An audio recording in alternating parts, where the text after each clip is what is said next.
Thomas Paine, Sam Adams, Benjamin Franklin. These men spoke up for what they thought was right. From their courage came such documents as the Declaration of Independence and the Constitution of the United States. From their willingness to speak what was sometimes unpopular but right, we enjoy such liberties as freedom of speech, the right to keep and bear arms, and freedom of religion. There are those who still wish to oppress our freedoms, and there are still patriots willing to stand up and defend life, liberty, and the pursuit of happiness. Men like Zeb Bell, who honor our founding fathers and what they stood for. It's now time for Zeb at the Ranch, speaking up and defending your freedoms. Brought to you by Magic Valley Les Schwab Tire Centers and all of the other great advertisers on the program. And now, Zeb Bell. The doctor comes into the patient's room and says, "We did a full workup. Heart, lungs, credit score, investments. You can afford to live another 14 years. Funny but true. Good morning. Here comes Kate Smith, and God bless America. Good morning, everybody. Somebody call in with our Pledge of Allegiance. Morning, morning.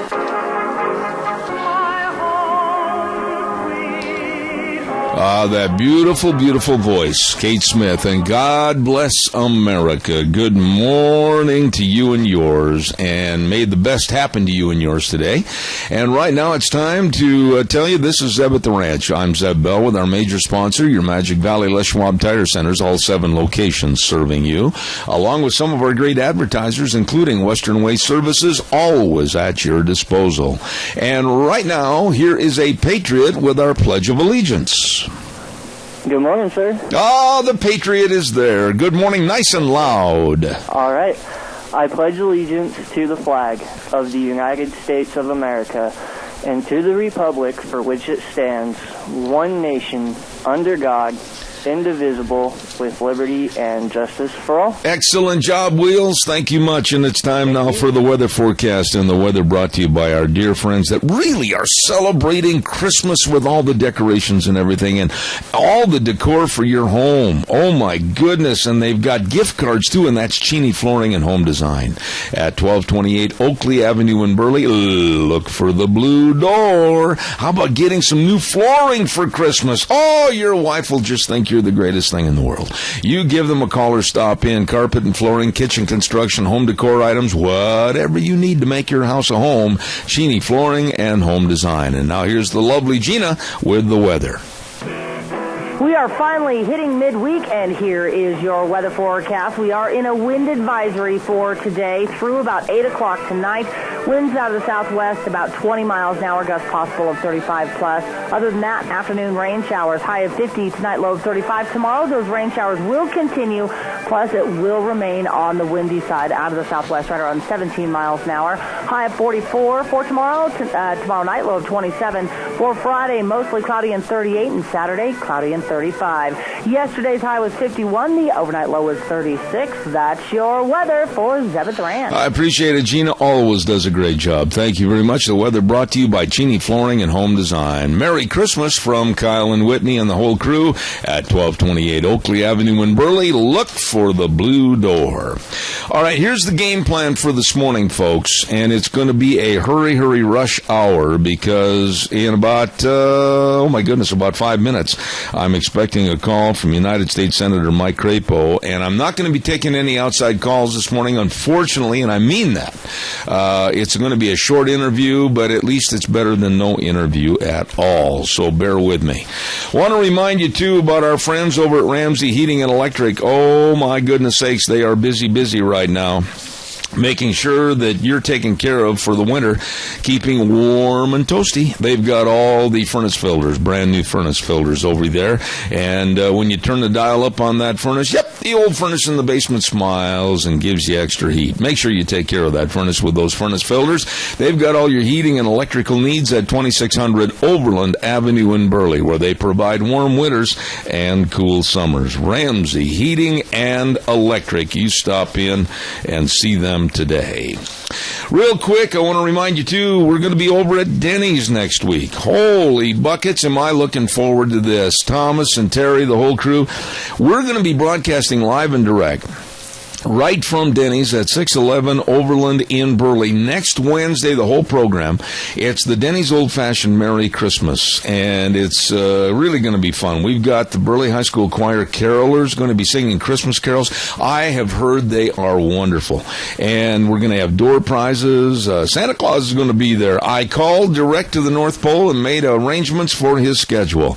And also Ken Mort's going to be singing, and Loot in the Boot to help needy families. Come out and see us next week at Denny's, 611 Overland in Burley.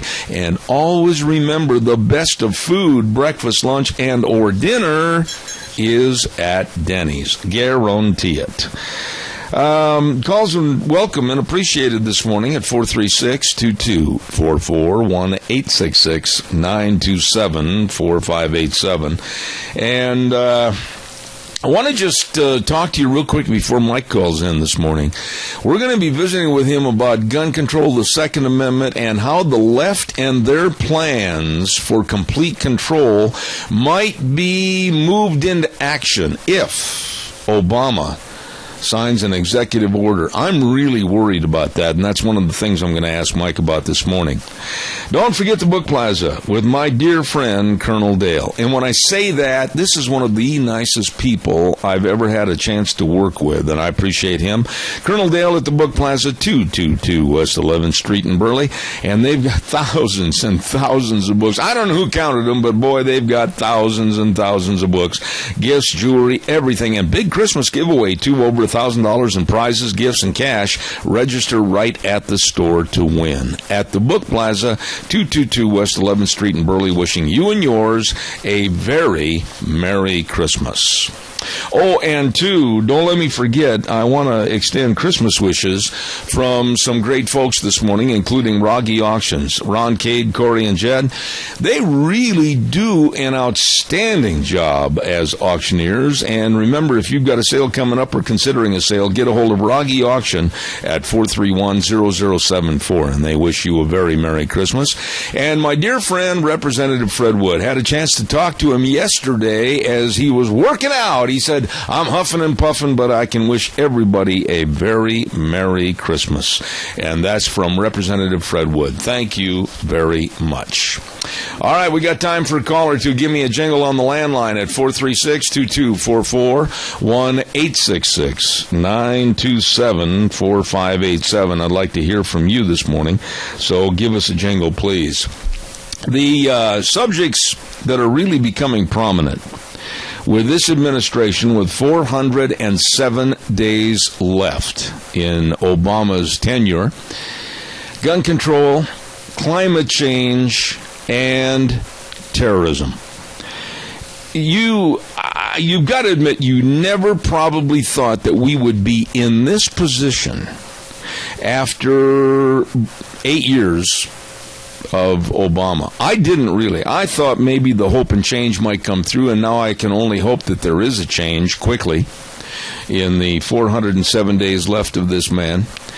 But looking at gun control, that's been one of his mantras for a long time, that he wanted to have gun control. And quite frankly, I'm wondering if it's not going to turn into like a Nazi Germany where we have to hide the weapons, whether we have to turn them over to a government that's out of control and wanting more control, or as a last resort, and a lot of people don't want to hear me say this or anybody say this on the radio or television, we have to fight back.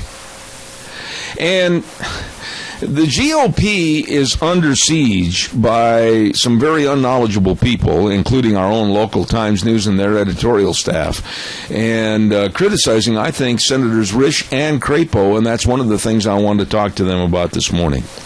Real quick, I also want to remind you about Dr. History on Tuesdays. with Dr. Ken Turner, and we're so blessed to have Zach and his crew over at Minnecasia Sales sponsoring that segment on Tuesdays. You stop in for all your lumber, all your windows with the Western Windows. Save on your heating bills and get Western Windows in your home. You'll really appreciate it. And, of course, all the Tartar Farm and Ranch gates and panels, everything you need right there. What an inventory at Minnecasia Sales, 1321 East Main Street in Burley, as I said, bringing you Dr. History. Wheels, have you heard from the senator yet? I'm waiting. I haven't. I'm getting a little nervous. But I know you're doing a great job. The phone lines are open, and we'll hopefully hear from him shortly. And that's why I'm kind of gathering up everything I can right now so that, commercial-wise, we can have the time allotted for Senator Crapo. Don't forget, too, Burley Physical Therapy and Rehabilitation. Somebody the other day, I can't remember if it was in Twin or Burley, they stopped me and they said, hey, what about this place you advertised for? Burley Physical Therapy and Rehabilitation. And I said, those people are really, really good. They're conscientious, they're kind, they're happy, they're just so good at what they do with all the sports medicine and the exercises and the hydrotherapy pool, headed up by Nick Greenwell and the crew. I absolutely suggest you call them, make an appointment.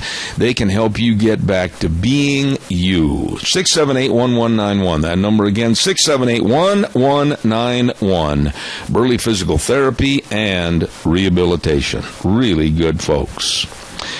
As I mentioned, we are waiting for United States Senator Mike Crapo to give us a call this morning. And I might as well throw this out a little bit and see. Yesterday after the program, Deanna and I were talking, and I said, isn't it interesting that we have not heard one single word about Bo Bergdahl? What happened to Bo Bergdahl? Would somebody call me and tell me where he is, what's happened, what happened to the court case, what happened to the traitors' charges that were against him? The media seems to have put that story completely to bed to protect the Obama administration. And then last night, it was kind of an irony, Bill O'Reilly had a little bit of a segment on Bo Bergdahl as to what happened to Bo Bergdahl. What's going on, and why was this kind of shushed and pushed under the carpet? Nobody seems to know. And so I've called a couple of people back in Washington, D.C. this morning, and they're going to start doing some bird dogging for me as to what's going on with Bo Bergdahl's court case, all the allegations against him, etc. And hopefully we can have a segment on that this next week on Zeb at the Ranch. Once again, we are tentatively waiting for United States Senator Mike Crapo to give us a call. And, Deanne, if you'd come in here for a few minutes and maybe get a hold of Lindsay Northern, and we'll see what the delay is. And I'll give you the number as to where you can call him. And here she comes, and we'll see what happened to Mike. Anyway, don't forget Berry Equipment and Rental. They have the equipment to do the job and get it done right. I'll be right with you, Wheels. Thank you. And don't forget their store hours, Monday through Friday, 7:30 to 5:30, Saturdays 8 to 5. These people have got all the Bobcat skid steer loaders, all the big Doosan loaders to get that dirt moved. And great locations, Addison Avenue West in Twin Falls, South Lincoln and Jerome, and 159 West Highway 30 in Burley. Yep, the equipment to help you at Berry Equipment and Rental. I'm assuming that by clearing your throat, Wheels, you're telling me that the senator's on the line. Is that correct? Yes, sir. Thank you. Good morning and Merry Christmas to United States Senator Mike Crapo. How are you? I'm well, and Merry Christmas to you, Zeb, and to all of your listeners there. You know, I'm so glad that you had the time to call us this morning, Mike, and I've got a lot of things to go through, but you were really criticized, along with Senator Risch, in the Times News, and vilified because you did not vote for more gun control legislation. I absolutely applaud you for not voting for it, because there's a lot of extenuating circumstances. Would you please tell my audience why you did not vote for more gun control legislation? I welcome the opportunity, and thank you for that. First of all, as you know, we voted to put the repeal of Obamacare on the president's desk last week. And many people don't realize it, but that gun control vote was an effort to divert and disqualify the Obamacare repeal bill from making it to the president's desk. And so the first and foremost reason, not the foremost, but the first reason, was that it was an effort to undercut repealing Obamacare. Secondly, on the issue itself, as you know, I'm an absolute supporter of the Second Amendment right to bear arms. And although there's been a lot of spin out there, which I know the Times News may have picked up, the reality is the president wants to create lists in which he can designate Americans to stop them from being able to own guns. And he's tried to use the veteran system for any veterans who have had head injuries and say they are mentally incapable to get guns. He's tried the Social Security system to try to pump up that list so people who need assistance for their finances, he can claim are mentally deficient, and so they can't own firearms. And now he's trying to use the gun control issue in the war against terror and say that he'd like to create lists of people who can't own guns. And it doesn't matter. This president wants to take the opportunity to own and purchase firearms away from Americans in every way he can. And I will not vote to give the president that ability. You know, Mike, let me just jump in here real quick and say I want to have you talk about the no-fly list. About 7 years ago, I was threatened in Los Angeles airport to be put on the no-fly list because of a verbal confrontation with a TSA worker that absolutely destroyed some of my personal belongings. And I was threatened with that. Now, here I am, a God-fearing taxpayer, and they threaten me. So who is sacred on that no-fly list? Yeah, you're right. I mean, the evidence of the abuse of the no-fly list is very extensive. You know, I'm sure you're aware of this, but former Senator Ted Kennedy got put on the no-fly list, as did one of our Steve Hawes, one of our news people here in Washington, D.C. And the list is extensive of the false positives on that list. The thing that's incredible about it is that the president can pretty much put anybody he wants on the list. And that's the really dangerous part. The other thing that the president never points out, and I assume the Times News didn't point out, is terrorists don't obey the law. That's right. And so if you say they can't buy a gun, it's the same problem with that theory that it is with all of the other gun control theories. The terrorists bring in guns or purchase them or steal them or get them in the black market or do what they have to do to get them if they need them. And what we will achieve is giving the president the authority to use a list that has a very ominous-sounding name, a no-fly list, and put anybody who wants to on it. There's no restrictions about how the president does that, and then we'll just see more and more of the effort in Washington to deprive people of access to their Second Amendment rights. Mike, I got to ask you this, and I'm being very serious this morning. Where are we right now in America for our security?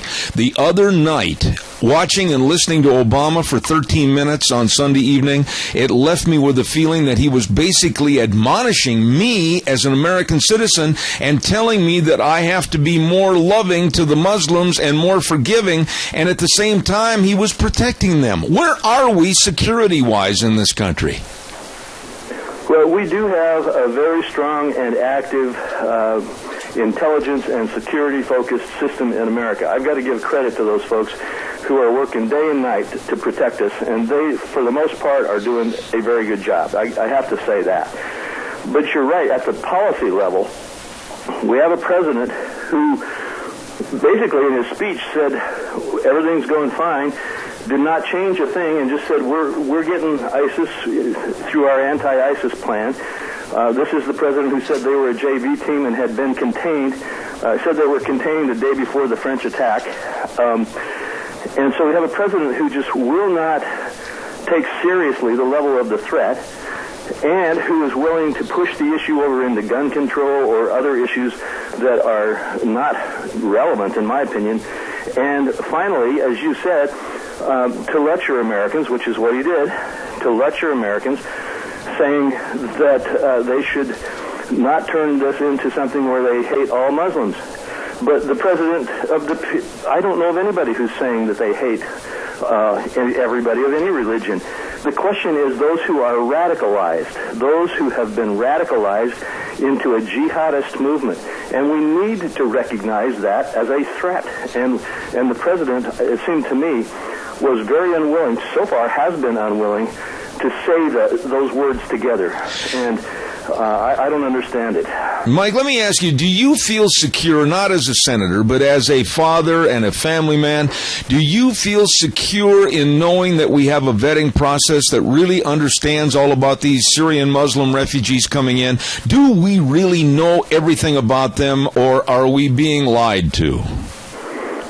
No, I do not feel secure, and that's why I have called for a pause in that program until we can establish security. The officials that we talk to here, even though the president says that these people are being vetted through a very long and extensive vetting process, the fact is the database doesn't exist to vet them adequately, and we've had many officials tell us that you can vet them for years and years and years, and if you have no database against which to check their biometrics or to check their past activities or what have you, then you don't know anything more than you did at the start. And that's where we are right now.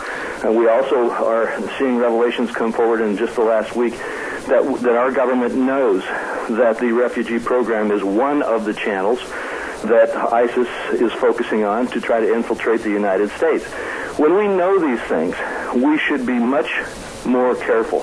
And so the short answer to your question is no, I don't feel comfortable about that, which is why I've supported those who say we need to take a pause and get our vetting system in place in a way that can give us the comfort level that we need. You know, Mike, you said it in very eloquent terms, and on the other hand, Donald Trump said it almost the same thing, but very bluntly the other night, and now he's being absolutely criticized for this.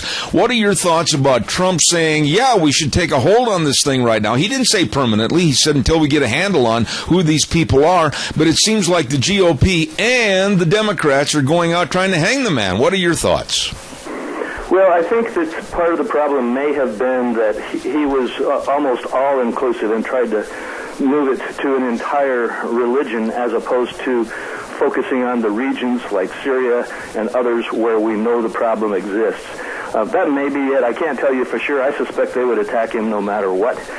But the bottom line is, and I think this should be clear, I don't think that we should focus on any specific religion. I don't think we should say that an entire class of people should be deprived consideration. What I think we should say is that where we have identified that a region or a source of refugees or visas or what have you contains risk factors, then we must adequately vet those risk factors or stop the program until we can adequately vet those factors.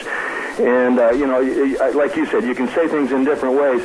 He may have too broadly stated it. Yeah. But whatever the case is, those who don't want to do it at all are using that as an opportunity to push back. Final thought, Mike, real quick. The president always saying or intimating that he's going to use his pen and his phone and drop executive orders on us. I'm afraid that he might do it with the aforementioned gun control. What are your thoughts about what he might do? Well, I'm actually concerned that he might try to do it too.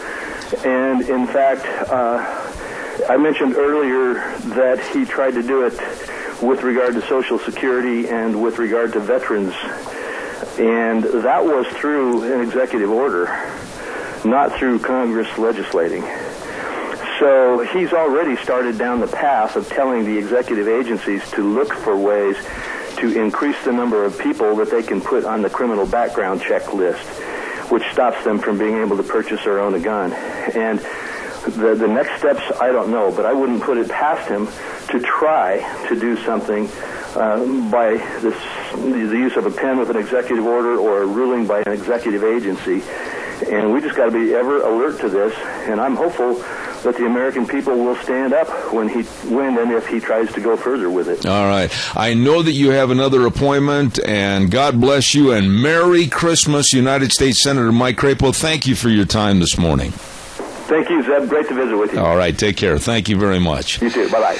A lot of concerns about what's going to happen with Obama, gun control, executive orders, and I wish the left, I really do mean this, I wish the left, and I'm being very inclusive when I say the left, of the Times News.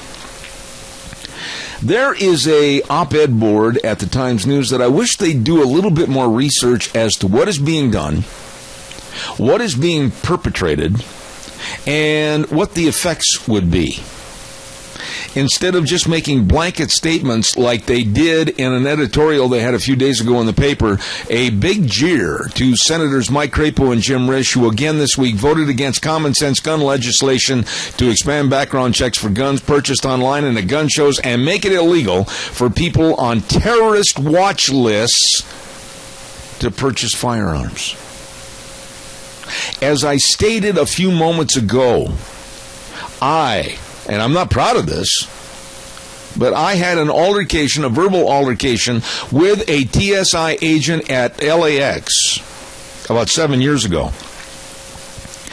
And they caused the problem. I did not. And I was threatened to be put on that list, if you will. Once you're on that list, it's really hard to get your name off of it. Calls welcome, 436-2244, 1-866-927-4587. Now it's your turn. Give me a call, please. We need to talk this morning. Don't forget Mount Harrison Audiology and Hearing Aids. And that lovely lady, Christine Pickup, is going to be on our program tomorrow morning, I think at about 10:33.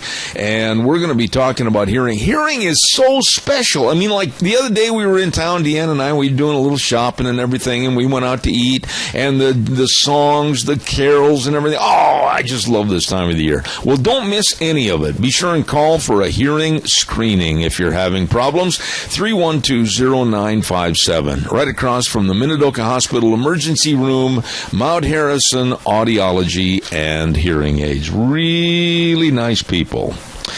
All right, your turn. Calls are welcome. 436-2244, 1-866-927-4587. Don't let me down, folks. Come on, give me a call.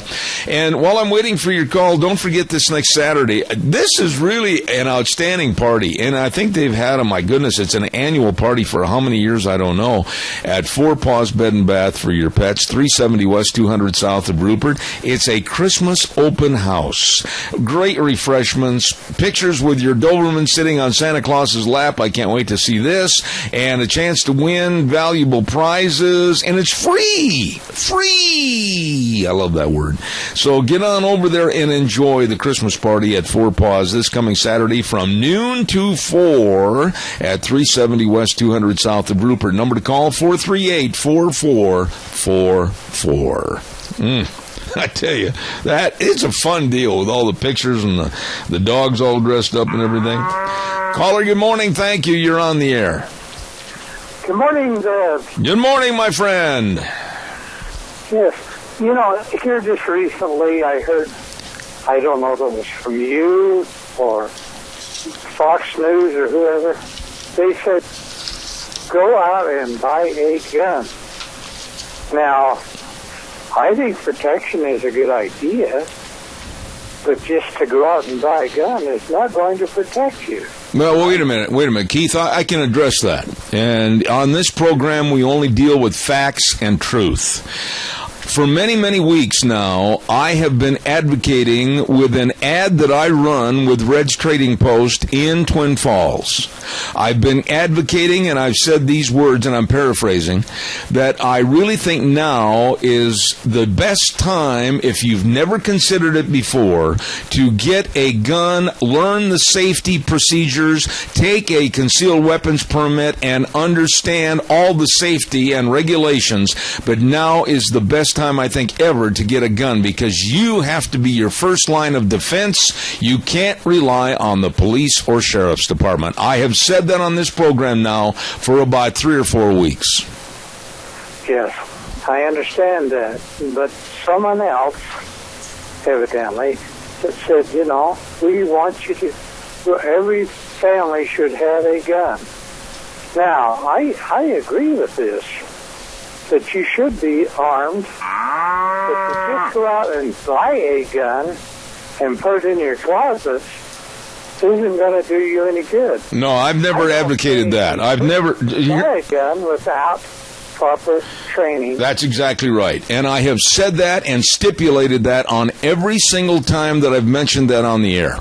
That with the proper safety procedures, proper training, take a class, take the concealed weapons permit class.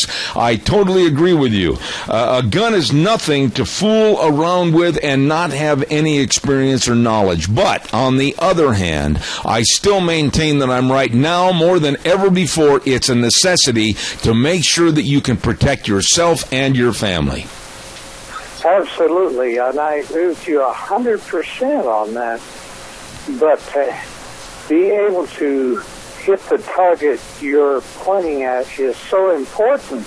Oh, absolutely. You know, if you're in a theater or something and you do have a concealed weapons report and you're not an accurate shooter, you could actually hurt someone else. Well, you know, I don't even want to get into that aspect of it. I don't want to get into that aspect of it because, first of all, that's a gimme. You've got to learn, you've got to understand the safety procedures, and you've got to practice. I had absolutely say everything you said is true, but I also back up and I say, now than ever before, you have to realize and appreciate you have to be responsible for your own safety. That is true. Got to run. To protect your family. Absolutely. Got to run and take another call. Keith, thank you so much. God bless you. You bet. All right, caller, I'll be right there. Don't hang up. Don't run away. I'll be right there. Don't forget Minidoka Memorial Hospital at 1224 8th Street in Rupert. And they always say that your health is so important, you need to work with the best that care. And that's your friends and neighbors over at Minidoka Memorial Hospital. We're going to have a visit with them tomorrow morning on the program. General information number 436-0481. That number again, 436-0481. Minidoka Memorial Hospital in Rupert. And they wish you and yours a very Merry Christmas. Caller, good morning. You're on the air. Yeah, good morning, Zeb. Yes, sir. By the time Paul Ryan and his bunch of good old boys are going to do something about this immigration deal, we'll have a few thousand more terrorists coming in among the refugees. Trump is on the ball when he tries to get something done about it. He's a tough businessman. When he sees something going wrong, he jumps on it and gets the job finished. Well, Tony... So he's being attacked from every corner of the political force. Tony, he is, but I want your opinion on this. I honestly think that Donald Trump said what we all feel and think, but he said it in such a calloused and brusque and not very smooth delivery that it offended a lot of people. Whereas, if he would have thought about the verbiage and said it in a more conducive way to sell his idea, I think it would have happened without a hitch. Your thoughts? Well, you're right there, but we have to realize who we're dealing with. Now, he's a combination of Teddy Roosevelt and General Patton. When he sees something going wrong, he wants the job done. Yeah. But I think he should turn around and explain to people what he really mentioned was that this is going to be a temporary thing. Yeah. It's not going to be a permanent lockdown for Muslim people. I'm not at all trying to criticize Trump for what he said, because quite frankly right now I think we need to just say, whoa, stop the horse for a few minutes. Let's take a look at what's going on. The vetting process, the education of knowledge that we do not have about these people is something that we'd better get a handle on before it's absolutely a train wreck. So, in that regard, I think Trump could have said it a lot easier for people to digest. He didn't. He's a very blunt individual, very brusque, but yet what he's saying, you just heard almost the exact same thing from Senator Crapo. Well, this vetting process is a big farce. I agree. They're taking people's words. They're taking people's conscience as being the truth. There is no database. They don't have any records. I mean, it's absolutely, almost to use a lower term word, a joke for what's being done. Oh, yeah. Yeah, if a person comes into this country and they find out he's got a record with ISIS, he's out of here. Yeah. That person comes in and he gets the okay from the country because they don't know who he is. He's out of here, too. Yeah. There just has to be a better vetting process. When I listen to Comey at the FBI and I listen to Mike McCall with Homeland Security, and they're throwing their hands up in the air and saying, we don't know who these people are, and then I listen to the idiocy and incompetency of our own Times News, boy, you got to draw your own conclusions. Well, we dropped the Times News a while back, and we're never going back to them. Tony, always appreciate it. God bless you and Mary. Thank you so much. Thank you, sir. Bye. You bet. Thank you. Calls are welcome. 436-2244, 1-866-927-4587. What about if we just get together tomorrow, and this president will never do this, but it's what would solve the problem, I think. And that's just not my thought. It's many military people that are thinking the same thing. Why don't we get together the toughest, meanest, orneriest, you-know-what, and we're going to talk about a fighting force to go after ISIS in just a moment. Don't forget Snake River Auto Body and Paint. I really am giving a personal testimonial to these folks because, man, some lady decided to use the side of my pickup as a sounding board and really dinged and dented it up. And I got a hold of the folks at Snake River Auto Body and Paint, and, man, they have absolutely given me the satisfaction guaranteed. They fixed it up just right. Quality workmanship, and believe me, they know what they're doing. I highly recommend them. Snake River Auto Body and Paint, located at 404 4th Avenue West in Twin Falls. Number to call, 734-5790. Don't forget, 734-5790. Satisfaction guaranteed. I was 734-5790, Snake River Auto Body and Paint. What about it? There's been a lot of people in the military, and Mr. O'Neill, the person that shot Osama bin Laden, has come out and said the same thing. Why not get together between 5,000 and 10,000 of the absolute toughest, scruffiest, meanest military special forces and just say to them, look up, there's the green light. Go get the bad guys. No holds barred. You're in charge. Get rid of the bad guys. Now, I honestly think this is where we're at currently with the terrorist problems that may be right here on our shores already. What are your thoughts? Give me a call on that. Caller, good morning. You're on the air. I'll tell you what, Zeb. Think about it. Let's face it, an ounce of prevention is worth a pound of cure. And the cure is so expensive. And the manpower, we do not have enough people to investigate all these people that potentially could just wake up one day and decide that they're going to do this. I mean, okay, let's say that they spent 6 months preparing. Even then, nobody knows. And think about the expense that it's costing just in San Bernardino, California, let alone around this country where there's 900 to 1,000 investigations going on right now, okay? And there's investigations going on in Idaho right now for potential terrorist threat. Well, hold on a minute, Randy. Randy, wait a minute. What you just said right there needs to be enlarged upon. There are terrorist threats right now, according to the sources that I've worked with in New York and Washington, D.C., and almost all of the 50 states of the United States of America. Now, that should be very chilling as it is. We don't have the manpower. We don't have all the wherewithal to take care of this. And right now, I'm very concerned, and I think you are too.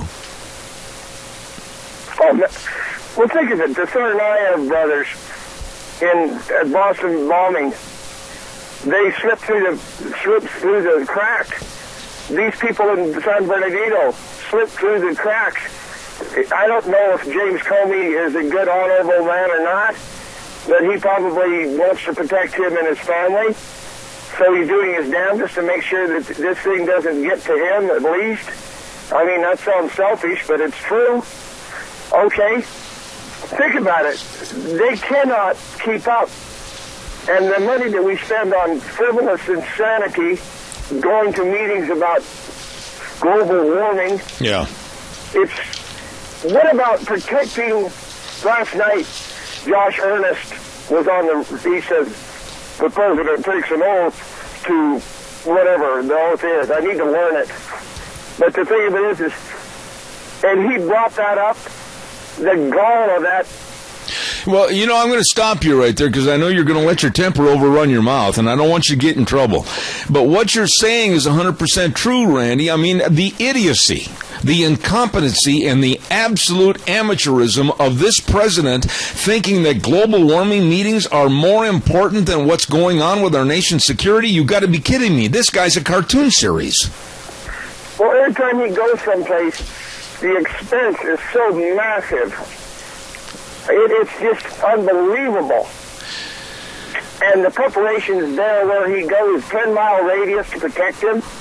The expense that we spend protecting this fraud, as opposed to protecting the good people of America and the fighting men and women of this country. Absolutely. I got to run and do the weather, but I always appreciate your remarks, buddy. Thank you so much. He's right. He's right. I just had to laugh in a very sarcastic way at Obama and his absolute making a fool out of himself again regarding climate change as a detriment against ISIS. Oh, please. Time for the weather, and the weather's brought to you this hour by Mad River Laser at 502 East Street in Rupert. They're going to have a holiday open house this Saturday. Everything in the store is on sale, including up to 50% off on home decor items. Oh, and designers will be on site to help you pick out the perfect Christmas presents. And Sophie's Chatterbox is supplying the treats. 10 a.m. Saturday till whenever at Mad River Laser, 502 East Street in Rupert. Here's Gina with the weather. We are finally hitting midweek, and here is your weather forecast. We are in a wind advisory for today through about 8 o'clock tonight. Winds out of the southwest about 20 miles an hour, gusts possible of 35 plus. Other than that, afternoon rain showers, high of 50 tonight, low of 35. Tomorrow, those rain showers will continue, plus it will remain on the windy side out of the southwest, right around 17 miles an hour. High of 44 for tomorrow night, low of 27. For Friday, mostly cloudy and 38, and Saturday, cloudy and 35. Yesterday's high was 51. The overnight low was 36. That's your weather for Zebeth Rain. I appreciate that. Brought to you by Mad River Laser. And by the way, Christmas ornaments will be engraved while you wait.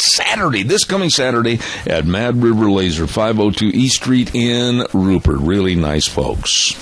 All right, your turn. Give me a call, 436-2244. Yeah, bump the microphone there with my teeth. Give us a call. I'd like to hear what you have to say. What about that? Putting together some special forces and just turning them loose. Sure, ideally from other countries, our allies, and make the numbers and just let them go with all the info and intel that we can possibly get for them, and let them go. Get rid of the bad people. I am being led to believe by some of the generals that I've talked to on the phone personally, and some that I've got coming up here, as a matter of fact, this next week, that we can do this. We can eliminate the vermin in our society. I honestly believe, according to some of the conversations I've had with these people, that I know it sounds funny to you, but the thought is here today, and they could be on the road to get the bad guys tomorrow. These people are ready. But the problem is, and I don't know if it's cowardly, I don't know it's because he's an amateur, I really don't know if there's a clandestine reason, but I honestly don't think anything is going to be done for the security and safety of you, your family, my family, etc., with this president in office. Now, that being said, I'm even more afraid of what might happen during the elections that might propel, God help us, Hillary to be the president. First of all, I don't think she's mentally stable. Now, to all the women out in the audience that think I'm a sexist by saying that, I think the old gal's off her rocker. There, I'll say it again. She had a pretty good bump on the noggin. How did it happen? What were the results? We don't know. But a lot of people have intimated that she has a real memory problem and is not as sharp as she used to be or should be. Am I laying out something that you're thinking is just pie in the sky? No, there are some real concerns about this because people that are in the know are saying, hey, wait a minute. Maybe health-wise, Hillary is not up to the challenge. Ability-wise, I don't think she's up to the challenge. Personality-wise, I don't think she's up to the challenge. She's up to her neck in a lot of allegations, especially new ones that are coming up about Benghazi as late as this morning. It was stated by the people that know that there was a team, use that word as you want to, of help that was ready to go. They were sitting on the edge of their chairs, if you will, to get to Benghazi and rescue our people. But they never got the green light. Why? Why were our American people sacrificed over there? And we were told, oh, well, it was so horrendous, we couldn't get anybody in, it was at the last moment. That's a bunch of malarkey. There's another word I wanted to use. I don't trust this woman. Every time I look at her and hear that raucous magpie laugh, that very phony laugh, and listen to her phony speech, how in the world could we even, as a free nation, think about giving her basically more power than anyone else in the world? God help us. Don't forget your Magic Valley Les Schwab Tire Centers, all 7 locations. And believe me, they've got all the traction tires ready for you, all the different tread designs to get you through the ice, the mush, the snow, everything, and all the tire chains and the studded snow tires. And you know what? All 7 locations, they have got the best of people working there with the best brake service, the best front end alignments, the best shocks and struts, the best in batteries. They know. And the best in service to you. They really, really care about you and your vehicle. So you stop in and see them today. Lane and Rupert, Dave on Blue Lakes and Twin, Mike and Buell, Mike and Jerome, the Twist family and Paul, John on Poline in Twin Falls, and Randy on Overland in Burley. They are the best. And I want to salute them this morning and wish all locations a very Merry Christmas. They have been absolutely phenomenal to work with over the many, many years on this program as our major sponsor. And so when you go in there and you just tell them, Zeb says he really appreciates you, and so do we. These are really good people. Your Magic Valley Les Schwab Tire Centers. All right, give me a call, 436-2244, 1-866-927-4587. A lot of buffoonery came out in the last couple of days regarding Donald Trump, and I've lost a lot of respect, if I had any at all, for some of these people. A person that I didn't find any respect for in the past, and I'm going to have to really climb up in a high tree to find some for him now, and that's Lindsey Graham. I don't like him at all for his comments. Paul Ryan, the new Speaker of the House, I thought sunk to a new low. Josh Earnest, of course, with the Democrats. Hillary, all of those jumping on the anti-Trump wagon for really something that was said out of context, because they never include the whole sentence or the whole paragraph. And the attitude is such as this: we need to stop. We need to look, and we need to educate ourselves as to who these people are, where they come from, what their background is, before we carte blanche give them a ticket to live here, there, everywhere in the United States. Now, I'm not advocating Trump for president, but I am advocating the fact that we are at war. And we are at war with a group of people right now that are very insidious, and they will do anything to anybody, and they will kill anyone that stands in their way. So I urge caution. And I think, now it's time to pull back on the reins a little bit and say, wait a minute, let's make sure we know what there is to know about these people before they take residence in our communities. Coming up next hour, I urge you to be listening, because we're going to have, I believe, the superintendent of schools for Cassia County, Galen Smyer, along with the board chairman, Ryan Cranny, on the air. And we're going to be talking about the shortfall of $15 million on their bond. And they're going to be very upfront and honest and answer your questions. And we're going to get to that this next hour for the entirety of the hour. So you be sure and stay tuned. Zeb at the Ranch, I'll be back in 6. Don't go away. Oh my, here we go, hour number 3, Zeb at the Ranch, inside the studio. It's nice, going to get ugly outside, they said. Maybe some wind and some moisture, precipitation this afternoon, and we welcome you back. Zeb at the Ranch with our major sponsor, your Magic Valley Les Schwab Tire Centers, all 7 locations serving you, and of course some of our great advertisers like Western Way Services, always at your disposal. Get on the route service today, call 734-6969. Hey, I'm hungry. Get up at 3:45, have a bowl of cereal, and then now I'm starved. Listen to what's going on as a special at the Chadwick Sports Grill, 139 West Main in Burley. Today, spaghetti and meatballs. Oh, the Italians, they love it. Yes, sirree. And you don't have to be Italian to love that. I love spaghetti and meatballs, served with garlic toast and super salsa salad. Going to be good, always is, along with all the great menu choices and the nice people at the Chadwick Sports Grill, 139 West Main in Burley. We are now going to have a brand spanking new person come in here wearing the uniform of the Idaho Fish and Game, and normally we have the great big guy that dusts off the top of my door jamb, 6'9.5" Kelton Hatch, but this day we have Josh Royce. Good morning, Josh. How are you? I'm doing great. Good morning. How are you? You know, Josh, I think you're one of the very first, if not the first, regional conservation officers to be here in the studio. Explain what that title means. Well, I'm what's typically called a game warden.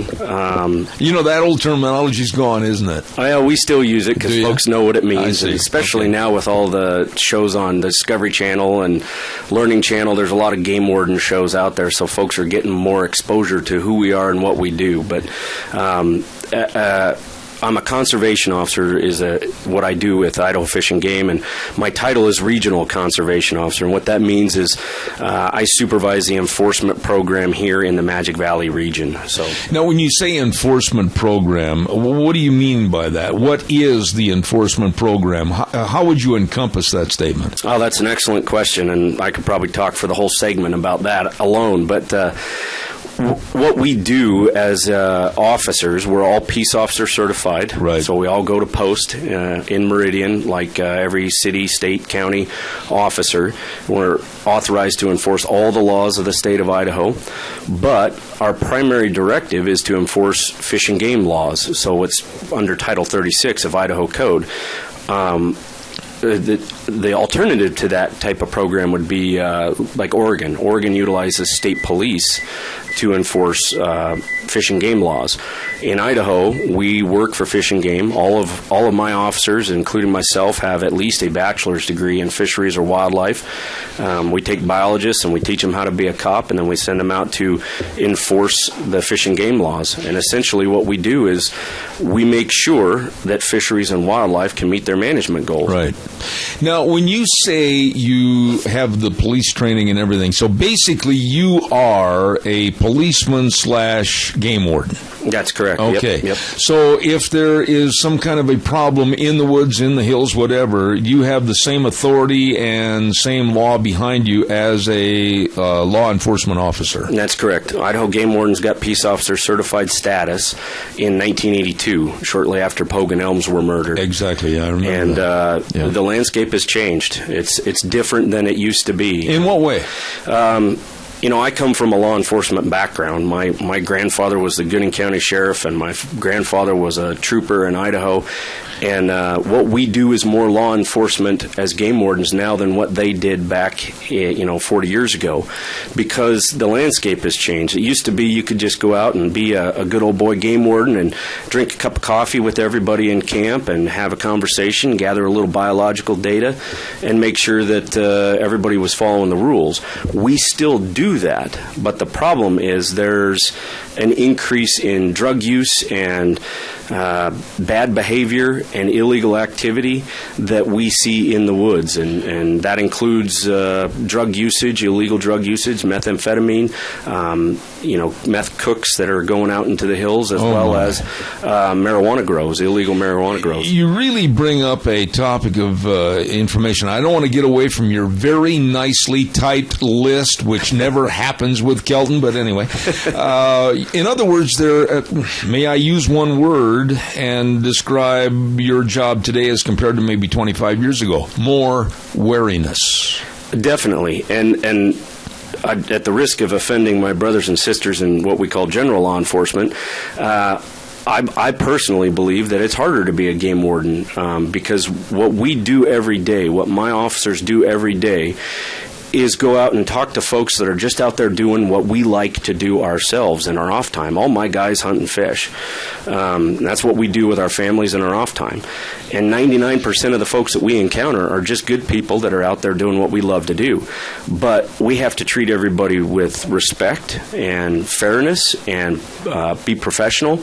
But we also don't know who that 1% Okay, now is. stop right there. How do you know when you walk into a situation, whether it's at a campfire, whether you see some hunters, or even worse, maybe you're into a potential marijuana growth area, how do you know one man what kind of a situation you're getting into? Well, a lot of times you don't. And that's just the fact of the matter. We employ a whole bunch of human dynamics training and a whole bunch of interview interrogation training. We spend a lot of time learning to read people. My folks...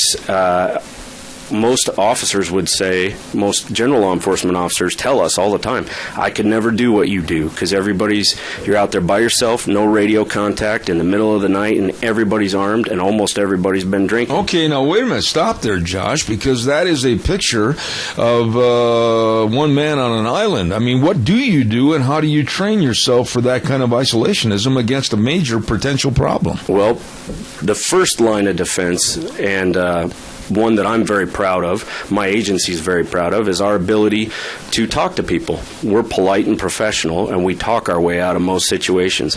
We have the potential to be in some of the most aggressive and assaultive type situations. A 2 o'clock in the morning camp check with somebody that's been drinking and everybody's armed, you're outnumbered, you're out of radio contact. But we have one of the lowest assault rates of any law enforcement agency in the state, and I firmly believe that's because because we know how to talk to people. Really? That's what we do every day. And you have to keep in mind, we do a different job than your county sheriff or your state police or your city officers, in that we manage compliance. So when a general law enforcement officer shows up to a call, something's already gone wrong. When we show up, we're just trying to make sure that everybody is safe and following the rules. And like I said, 99% of the time, they're just folks out doing what we love to do. Would you say, Josh, that the general public is a little bit more than naive about what your job is and the threats and dangers of your job, especially today with many of the areas, even up in the South Hills possibly, of drug people that really are trying to commit a crime and maybe raise the marijuana, maybe cause problems? Are they unaware of really what you're doing? Oh, absolutely. And that's part of why, I talk to Kelton and say, anytime you want me to go out and talk to folks, let me do it, because I want to tell our story. My officers are some of the finest law enforcement officers in the state. I'm proud to work with them every day. They do a tremendous job out there in the community, and they truly have a service-oriented mentality, but they make arrests. We keep people safe. You're coming home from a spotlight patrol at 3 o'clock in the morning. We stop DUIs all the time.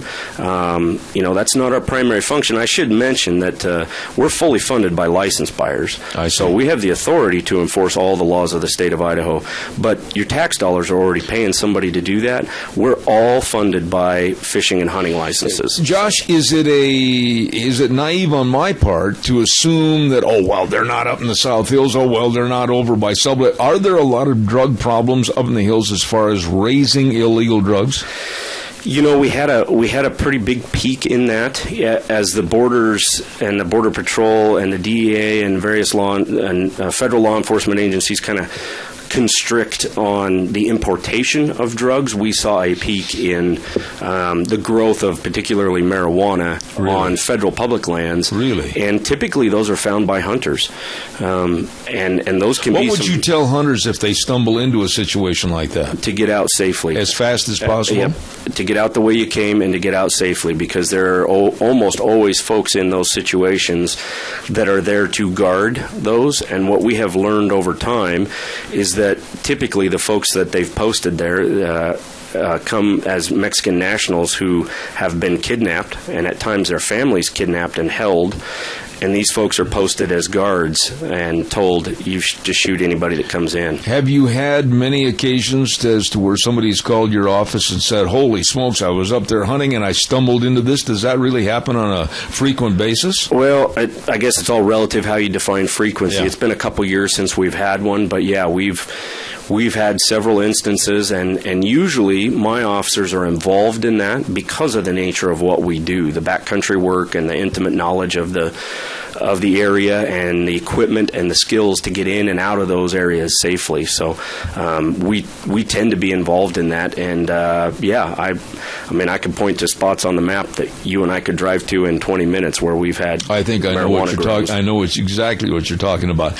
One of the gripes I've had, and with the many years that Kelton's been on the program with me, I just get really uptight about people that take advantage of hunting and fishing and go out and poach without a license. This really bothers me. Is it a problem as big as I think it is? Well, Zeb, that's probably the number one question that I get asked. How much poaching actually goes on? And my answer to that is always, well, it depends. Well, personally, I try to shy away from the term poaching because you and I may define poaching very differently. Your neighbor, if you've got folks have a neighbor that goes out and he shoots 2 or 3 elk a year, but it's his wife's and his daughters, and that some folks may not consider that poaching. It's an illegal harvest. It's definitely a violation of the law, but some folks don't consider that poaching. And the reason I hesitate to use the term poaching is because we still want to know about that. That can violate our management objectives because one person that's out there doing that could be far more successful. That's how we maintain routine general hunts in some places is we assume about a 20% success rate. If folks are doing things illegally and they're more successful, we may have to turn that back into a controlled hunt or into a controlled hunt. Are the laws tough enough? And I'm thinking in my mind's eye right now about a situation, I believe it was up in eastern Idaho, to where they found a dumpster that was absolutely overflowing with Canadian geese. And then I think of the circumstances in Twin Falls, basically right in Twin Falls, to where some jughead shot a buck deer that was basically kind of the community pet. Why do people I just can't understand their idiocy in their thinking. Well, couple of things there. The penalties being steep enough, I wouldn't speak to that. It's not really my role. Our role is to investigate those Absolutely. and put a good case together and put it in front of the prosecutor and the judge.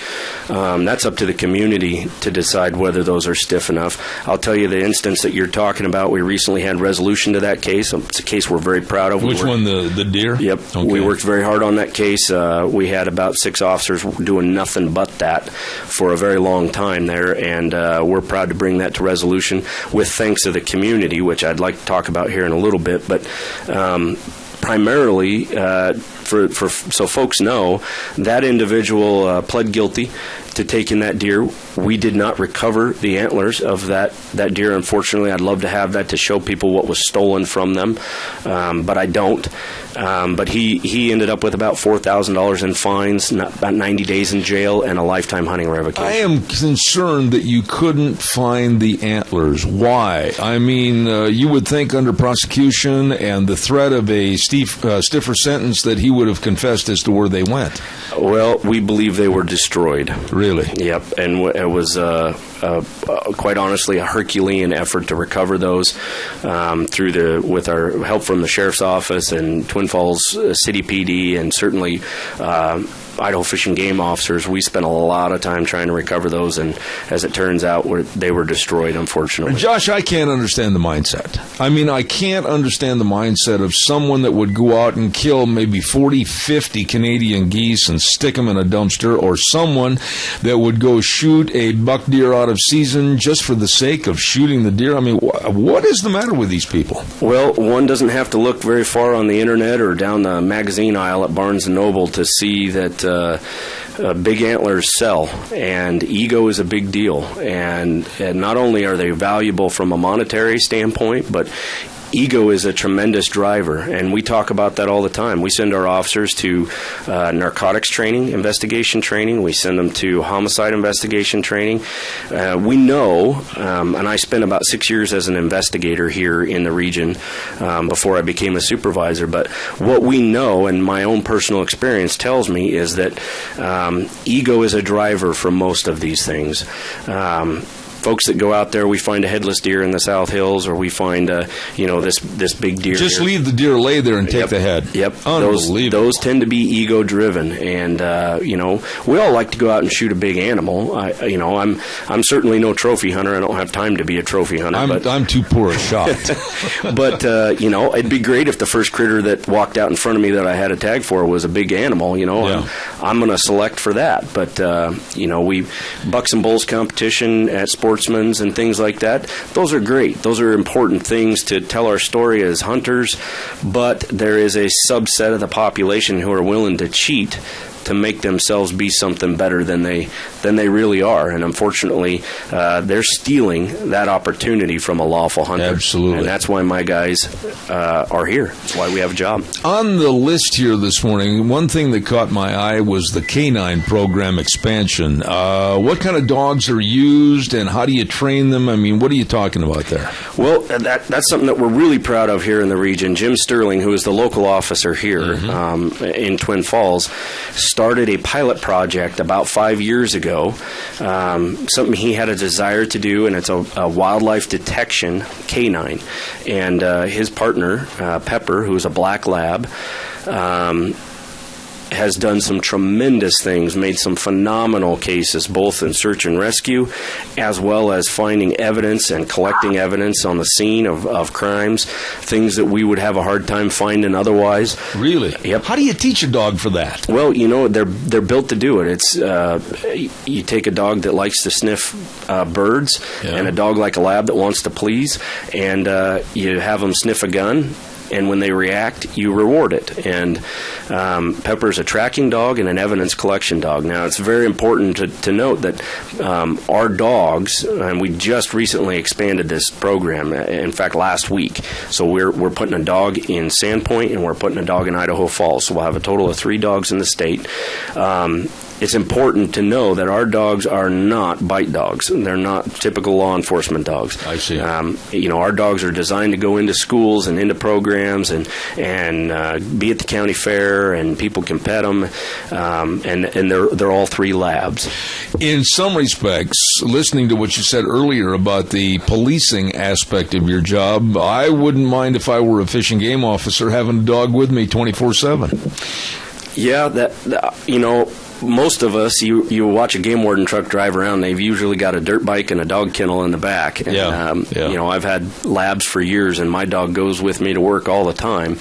But they're not specially trained and designed for scent detection. We use our dogs, our canine dogs, at check stations. A lot of times folks come through a check station and say, nope, haven't been hunting, don't have any game. And the dog will tell us a different story. And pretty quick, we have a very different conversation with those folks. I would imagine that your job is not the same old every day. I bet you every day is a different day with a different set of challenges every single day of the week. Absolutely. In my opinion, I'm biased, obviously, but it's the greatest job in the world.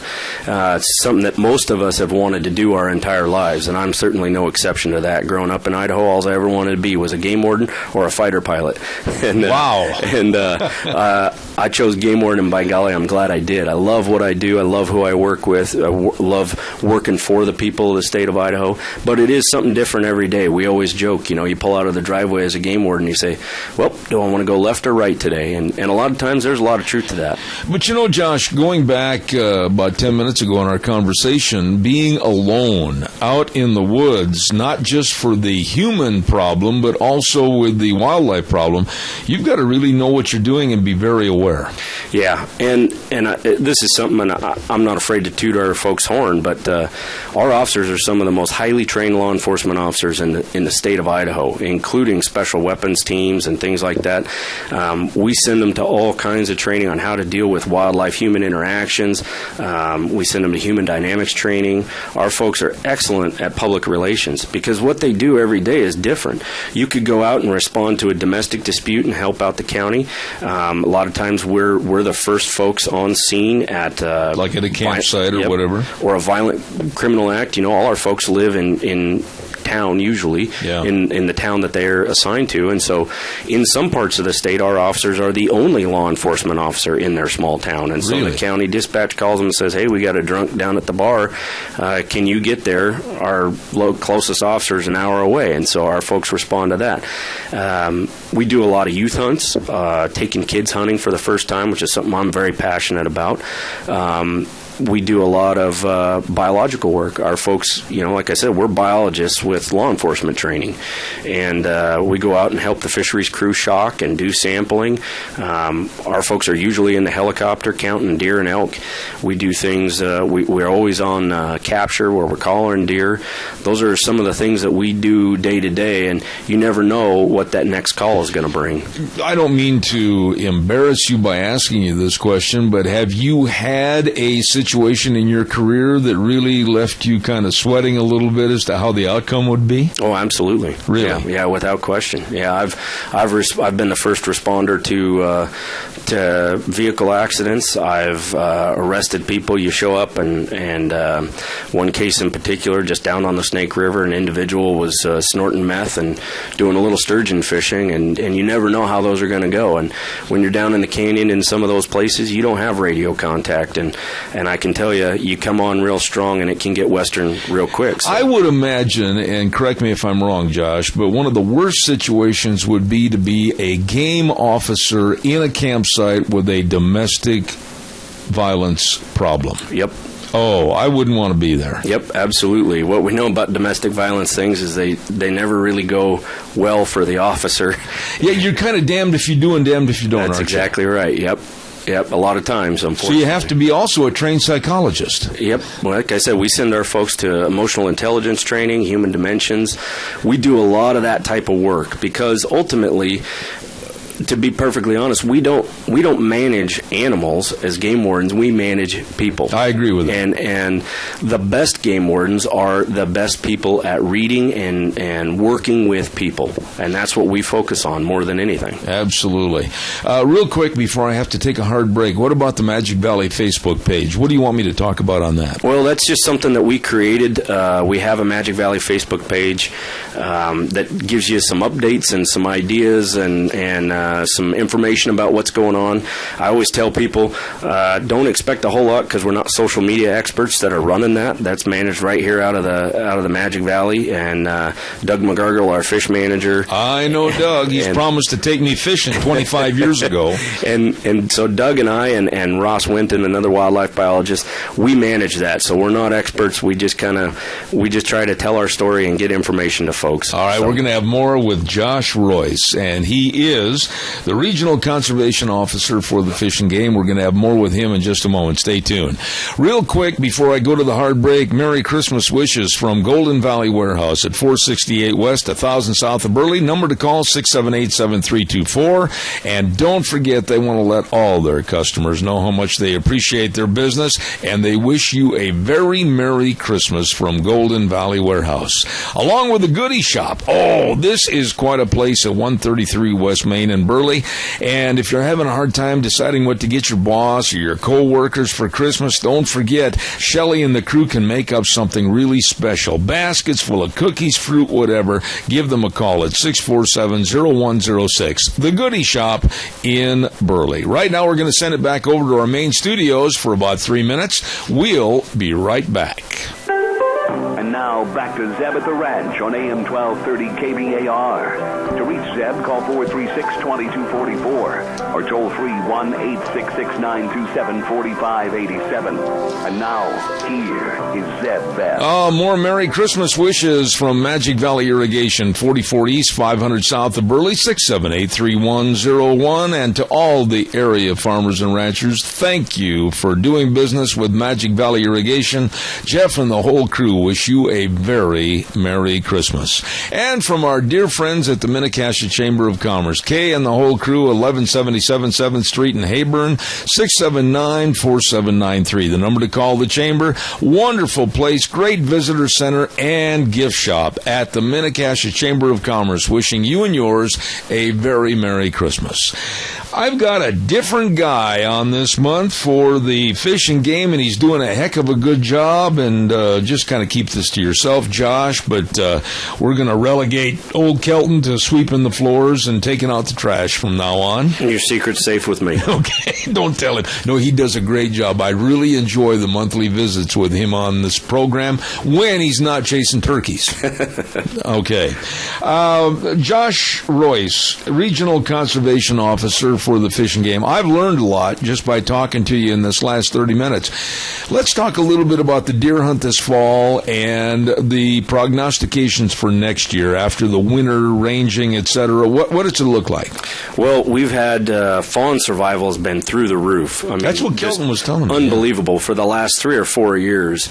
So we anticipated this year to be a very great deer hunt this fall, and it was. We saw some tremendous success. We don't have the final tally of what the success rates were. Was it better here in this area than other regions? I don't know about that. It was pretty good all over. Was it? For deer and elk, what I've been telling people is these are the good old days. We've got an expanding elk population in the Magic Valley. Our deer numbers are really high. We've got good mature bucks on the ground. We saw a lot of really nice deer taken. All right, now, Josh, there were a lot of people that years previous, they said, oh, the habitat's shot, oh, the numbers are down. What happened? Well, that part is true. I mean, what we know is that the good old days of the 80s, the late 70s and 80s of mule deer numbers range wide, and what I mean by that is across the entire western United States, mule deer declined. And one of the things that you notice is you don't have to look very hard at aerial photos from the early 80s and today, and certainly, Google Earth is a great example of that, to see where deer winter range is and where the bulk of the large development has occurred. I lived in Boise for a number of years, and Meridian went to high school there, and it's a very different place than it was when I went to high school. Absolutely. And the mule deer winter range is between the valley floor and Bogus Basin, and there's been a heck of a lot of development of some big fancy communities up there, and you take away winter range, and you take away habitat, you're going to take away animals. But up here in the South Hills, for instance, in units 54 and 55, there really hasn't been that much of a drastic change, has there? Not tremendously. Certainly, we know we've had some shift in fire regime, and that has changed things across the western United States, and certainly this part of Idaho. We could look out the front door right here and look at Dry Creek and see it's pretty denuded even still from the fires a couple years ago. That's and true. It just hasn't come back. And that sagebrush and bitterbrush takes a long time, and we work awful hard to try and reestablish it. Now, there's something on this sentence that you gave me. Deer are hitting the winter range, and disturbance is always an issue. What do you mean by that? Absolutely. So what we know about our fawn survival is that it's been pretty high because we've had really mild winters the last 3 or 4 years. Right. And so because of that, they're able to carry their fat reserves through into the spring. So when you've got a mule deer doe and she's carrying fawns, and she's sucking that fat reserve off of her all through the winter. That's her fuel tank. Right. And every calorie she expends is one less calorie she can put into production for those fawns she's carrying. Right. And eventually, if that gas tank hits empty, those fawns are not going to survive, and that doe may not survive. And so when those deer come down on the winter range here, we know that they're very vulnerable. Folks like to go up and look at them and take pictures of them. But we always encourage folks to take it easy and give the deer a break, because if we end up running those critters, they're burning that fuel tank. What about elk and moose? Same scenario or not? Elk and moose are not as susceptible to variations in the weather. It just takes especially moose, but elk just don't seem to be as susceptible to that. Does it surprise you as a fish and game officer as to the increasing numbers of elk and moose up here in the South Hills? Oh, yeah, definitely. I'm shocked. I really am. Yeah, I got hired to be the Buell CO, conservation officer, 11 years ago, and came from Moscow, where I was working and just finishing up going to school, and folks talked about moose in the South Hills, and I said, you guys are nuts. There's no moose in the South Hills, and after a week or two of working here, by golly, there's moose, and there's moose in Unit 56 and Sublet, too. My wife could bring you in if she's listening in the other room. We had a very unfortunate, up-close and personal confrontation with a mama moose way back up in the South Hills about 3 years ago, and I'll guarantee you that's one animal you do not want to tee off. Absolutely. I always tell people, hunter ed classes, the kids always ask, you get scared of lions and bears and wolves, and no, I've lived in Idaho in the backcountry my entire life, and the only critter that gives me pause is when I find myself between a mama moose and a calf. That's exactly what happened to us. But why are the numbers increasing? Is there something that has drawn them into this area for living in this habitat? What happened? Well, there's a lot of speculation about that. It's, what we know about wildlife populations is that they find a niche, and as that habitat shifts over time, it may be detrimental to one species, in this case likely mule deer, and as that shift occurs, it becomes beneficial for another species.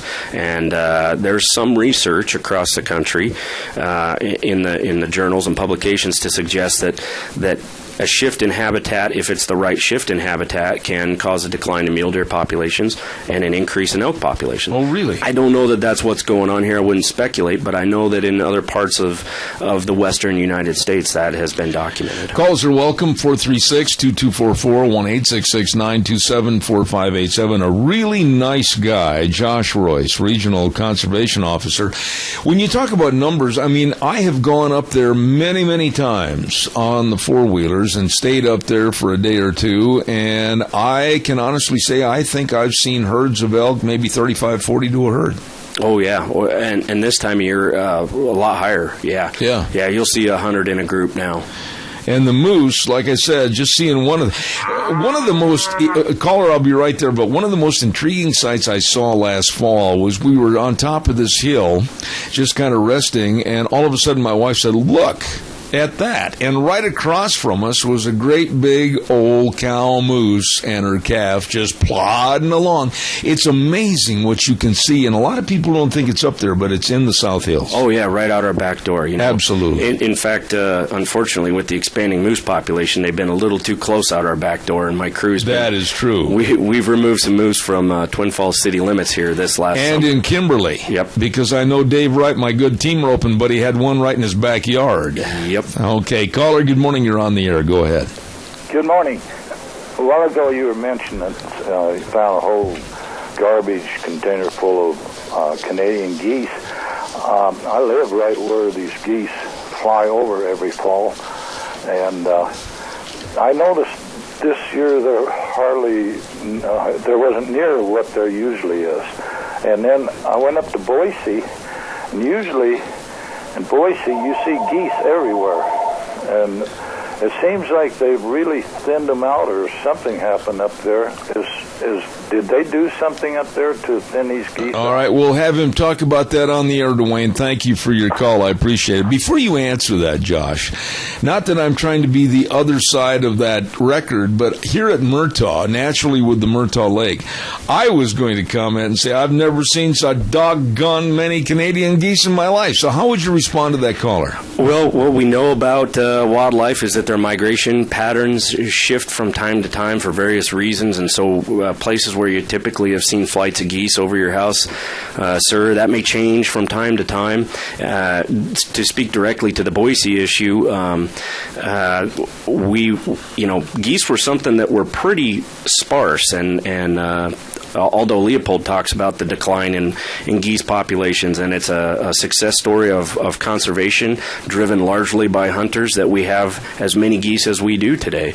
But the consequences of that is that the golf courses and the city parks in Boise, they're not as big a fans as geese as us hunters are, and so they've taken... You can't blame them. Nope.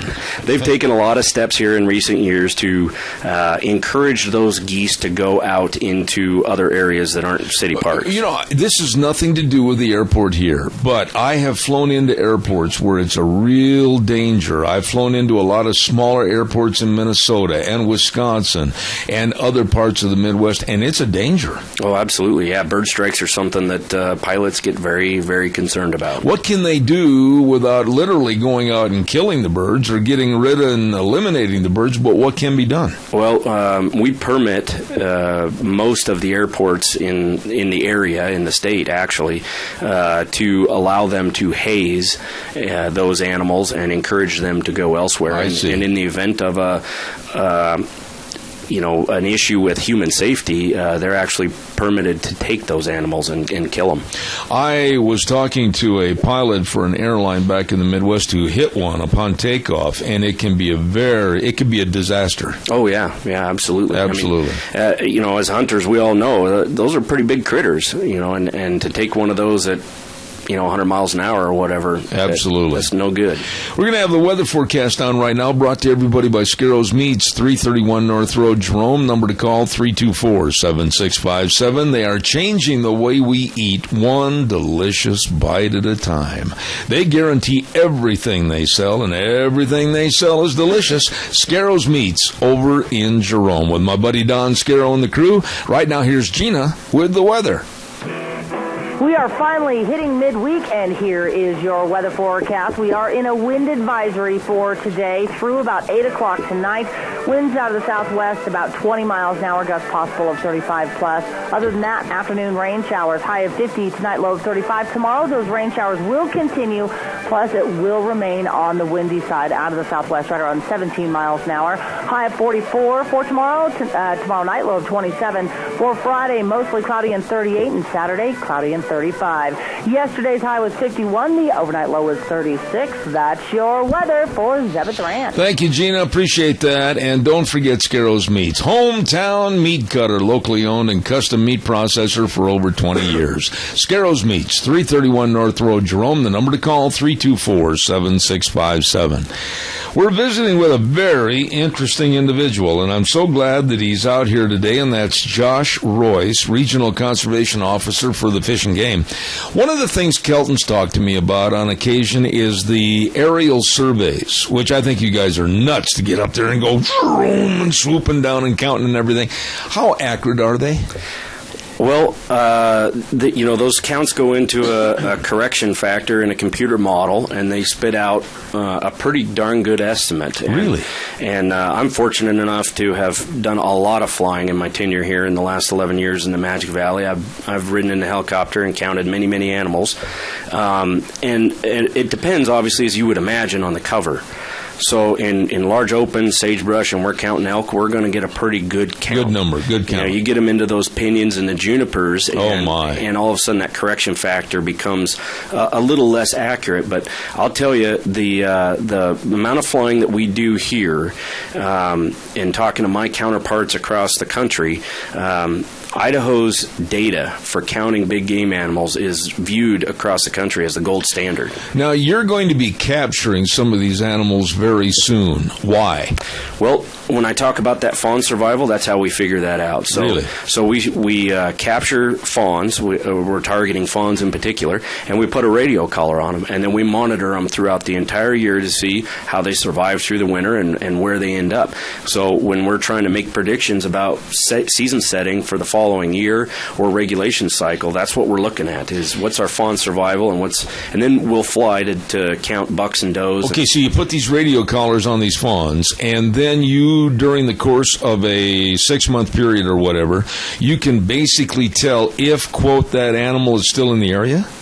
We can tell if it's in the area as well as to whether it's alive or dead. So, really? Yeah. So we fly in a fixed wing once a month pretty much throughout the year, and get a pretty good GPS fix on those animals. And when that collar hasn't moved for 12 hours or so, or 24 Adios hours, amigo. Yep, it sends a different signal, and the plane will say, "Yep, we got a mortality signal," and then we hand that GPS location and a collar frequency to. And you can go literally to where the dead animal is. Yeah, I just picked a collar up a couple weeks ago. No kidding. A mortality. High tech has really helped your business. Oh, absolutely, yeah. And the collar that I picked up was given a mortality signal, but it was a fawn collar, and obviously deer grow throughout the year, so they're designed to pop off at a certain point. So I recovered the collar and was able to tell that it was. You went right out of your vehicle and right to the spot where the collar was. Yep, it's was amazing. I wish it was quite that easy. Usually it involves a hike to the top of the hill, but yeah, that's exactly right. Walked up there to where it was, a couple miles away from where I parked the truck, and we picked the collar up, and that happens every week out there on the landscape. Oh, here. My goodness. Let's talk a little bit about fishing right now. Are there any changes? I see a column here that says 2-year regulations for big game, 3 for fish. What does that mean? Well, one of the most labor-intensive and personnel-intensive things we do is season setting, and the regulations, which are free to anybody that wants to buy a license, and are free anywhere that you buy a license. Those things take a lot of money and time and staff time to develop. And fisheries went to a 3-year regulation cycle a number of years ago. We're still in that, towards the tail end of that first 3-year cycle. And next year will be our second year in our first 2-year reg cycle for wildlife. So from my standpoint in my shop, that's great because it keeps some consistency from year to year as opposed to changing things over and over again, and it reduces some flexibility on the agency's part to adjust and sort of pivot if we have to from a fawn survival or a big game survival issue. But there's still options to deal with that. But it's great for the folks out there too, because the regulations from last year on one body of water, they're going to be the same next year. I see. And it helps out with consistency issues. I'm going to ask you something that's not on your list, but it's for my own education and also for the public that's listening.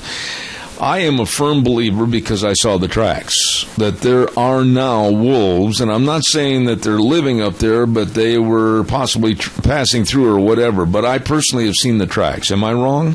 No, I've been doing this long enough to know never say never. But I also, like I said, I've spent my entire 11-year enforcement career in this region, working. I'm on my 4th job here, and I've spent a lot of time in the South Hills, from field officer to investigator, field supervisor, to what I do now. And what I know about the South Hills is that's a really bad place for a wolf to be a wolf. Why is that? Well, it's one of the most heavily roaded sections of national forest in the country. There's lots of grazing allotments, and as a... But, let me interrupt you right there, though, Josh. This is a misconception, I think, of a lot of people that live here in Twin Falls area, Burley, etc. A lot of people look at the South Hills and they say, it's nothing but rocks and sagebrush, until they get back in there where Daniel Boone and the crew really have been. There's a lot of beautiful, high, steep country back in there that would be, in my opinion, wolf habitat. Yep, absolutely could be, and there's no doubt. And interesting, my wife and I were just talking about that this weekend. We were headed up to go take the family up to go bag a Christmas tree on the Great Christmas Tree Hunt, and a lot of our friends and family were saying, where do you guys go around Twin Falls to get a Christmas tree? There's no trees around there. And we had that same discussion, Zeb, about the misconception of folks that don't realize what's really up there. And so, yes, habitat-wise, it absolutely could be wolf habitat. The issue is, if we had wolves there, we'd have issues like right now. Yeah. It's not unlike where we have north of Cary and Littlewood and Fish Creek. It's kind of that similar type of habitat, right. And we have issues with wolves there. So basically, these might be just traveling through. Yeah, absolutely. Okay. We had a report out of Oakley this year from folks that really know what they're doing that we had a wolf in a trap.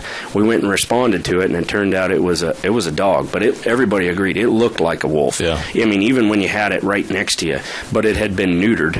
And it was clearly somebody's dog.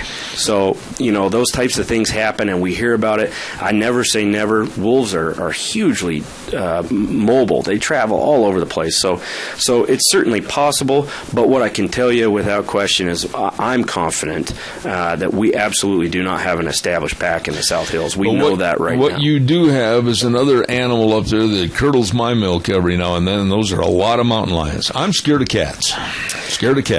Yeah, there are lions up there. There's no question. I had a circumstance, and I've only got a couple of minutes left here, but years and years ago, I used to have an outfitting business, and we had the permit for up here and also 55. And we were going through some limestone, kind of a crevice through the limestones and everything, and my partner rode up to me about 5 minutes later, and he said, did you happen to know that just about 5 or 6 feet above your head laying on a ledge was a cat? And I'll guarantee you my laundry bill went up about $25. Yep, it's an eerie thing. They're a very effective solo predator, and they're neat critters. Most folks never get a chance to look at them. I've been fortunate in my life to see several of them, and it's always been a moment that gives me a little pause. But I can honestly say I've never had an issue with them either. But yeah, it's anytime you're dealing with wildlife, it's something you ought to be aware of. There you go. Josh Royce, good guy. Stand by. I've got to tell everybody about my major sponsor, and that's, of course, your Magic Valley. Les Schwab Tire Centers, all 7 locations, serving you with the best of traction tires, all the different tread designs, all the studded tires, all the chains, all the snow wheels, everything to get you through the snow, the ice, and the muck this winter. Stop in and see any one of the 7 locations. They will help you. Not only with the snow tires, but they've got the best in brake service. Absolutely, with the professional trained technicians, the very best in front end alignment, shocks and struts, and batteries. Can't turn that engine over without a good battery. They've got the best, and the best in service. Lane and Rupert, Dave on Blue Lakes and Twin, Mike and Buell, Mike and Jerome, the Twist family in Paul, John on Pole Line in Twin Falls, and Randy on Overland in Burley, your Magic Valley Les Schwab Tire Centers. I've got about a minute left, and I quickly want you to make some real short retorts to these. Salmon Falls walleye. Quickly tell us what's going on there real fast. Regulations just changed from 6 fish any length to 6 fish, only 1 over 20 inches. Okay, and then the new DCO, what does that stand for? I got a new field supervisor for this area. I thought I'd talk about it. His name's Clint Rogers. He's originally from Gooding. Okay. And he just started last month, so might see him out and about in the field. You have got to promise me that you'll come back. You did a great job, and it would really be a dynamic duo like Batman and Robin to have you and Kelton come back together. I'd love to come back. Like I said, any chance I get to talk about wildlife and enforcement and what we do, my folks that I work with are passionate about what we do as I am, and any chance I get to talk about it, I'd love to come back anytime you'll have me. All right. Merry Christmas to you and your family. And same to you and the listeners as well. Thank Merry you Christmas. very much. Josh Royce, Regional Conservation Officer with the Fish and Game, and we are done for the day. And we want to remind you that we'll be here again tomorrow morning at 8:06, right here on KBAR 1230, and then streaming live all over the United States and the world on ZebBell.com. God bless you and your family, and remember, the way things were are the way things ought to be. See you tomorrow morning.